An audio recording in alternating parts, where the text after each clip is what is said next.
Yo, we're in the van right now. I just saw Shelby Oaks, written and directed by Chris Stuckmann last night.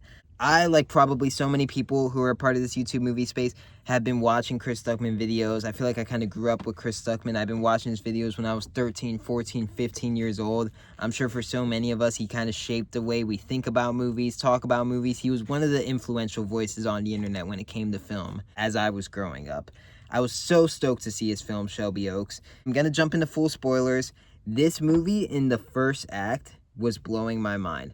I was thinking of films like Hereditary, The Witch, It Follows, The Babadook, these great horror films of the last 10 years that I've just loved and have become some of my favorite movies.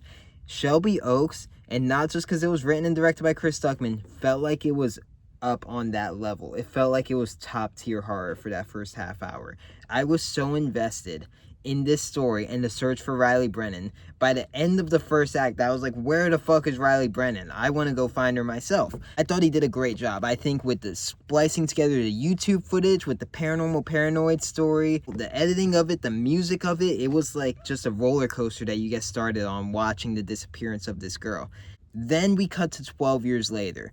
When we cut to 12 years later and we're now following Mia, her older sister, trying to find her younger sister that disappeared 12 years ago, I felt like the film never reached the heights that it did, the intensity, the intrigue that it did of that first act.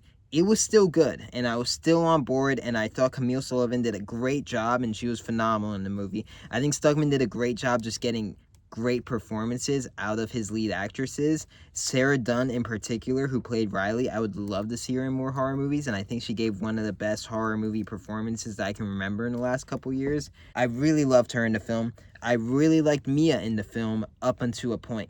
I think Stuckmann did a good job with some scares, with some dogs in the woods, at the prison. I think he was making a legitimately scary horror film. Scenes where you're just scared by the darkness, by the unseen, by like holding longer shots on stuff. I thought he did a great job at that. The third act, the film fell apart for me, and I felt like I watched his character Mia, who I felt like was smart the entire film, suddenly start to make dumb decision after dumb decision after extremely dumb decision. For someone who was so invested in this film, I felt like I couldn't watch it anymore because it was starting to frustrate me so much, because Stuckmann pulled me in so much, and then to watch a character just make so many idiotic decisions in a row, it became hard to watch for me personally. I think the third act kind of ruined the film. The first 30 minutes, incredible. Up until the point where the dude comes, shoots himself, has the tape in his hand, we start watching that mini DV tape, and I was so on board for all of it. You know, she goes to the prison by herself. I get it. Her husband probably would have tried to talk her out of going to the prison. Then she goes to the amusement park by herself. Sure, totally fine. She sees the wolves again. She ends up following one of the wolves. This is smart now. You're just a person in the middle of the night wandering the woods following a demonic wolf. Genius. Then she encounters this home. She doesn't call the police. She doesn't say hey, I have all these tapes. Riley might have went missing around here. There's this creepy home. Maybe you guys can investigate that. There's these creepy wolves. Maybe you guys can look into that. Maybe someone could help me out find Riley. Instead, what does she do? She walks right into the home. This lady could have bashed her over the head, killed her right there, but she's like, nope, I'm going to go save Riley. I don't have any weapons. I don't have any guns, nothing. I'm just going to go save Riley. She starts looking through that photo album, finds photos of Riley. She doesn't think twice that this lady's story isn't adding up. The lady said no one else lives in that home, but she could hear people upstairs. The lady probably kidnapped her sister, who's been missing for 12 years. People in this home could be dangerous, but Mia's just sitting there flipping through the photo album like, wow, there's Riley. There's Riley. There's Riley again. Yep, these people definitely kidnapped Riley. She's probably here somewhere. Let me just keep looking through this in the middle of the night. Like, what? You're gonna get killed. And then the part where I felt like I couldn't watch the film anymore, the older woman in the house opens up that secret basement door and she says, come follow me, Mia.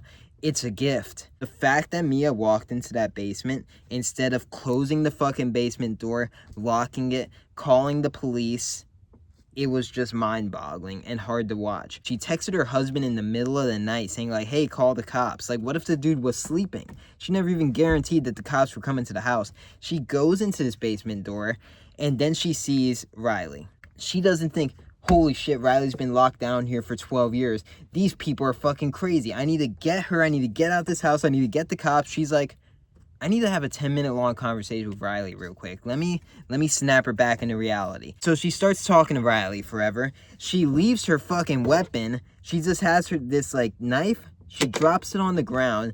Stuckmann, for some reason, zooms in on the weapon to let us know, yes, our lead character is an idiot. She dropped the knife on the ground.